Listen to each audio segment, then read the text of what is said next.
அழகும் இல்லை சௌந்தரியமில்லை அந்த கேடுற்றார் எந்தனை மீட்க பல நிந்தைகள் சுமந்தாலுமே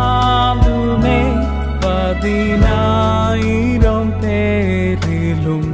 சிறந்தவரே பல நிந்தைகள் சுமந்தாலுமே 10,000 பேரிலும் சிறந்தவரே அந்தோ கல்வாரியில் அருமை இரட்சகரே சிறுமை அடைந்தே பொங்கினார் சிறுமை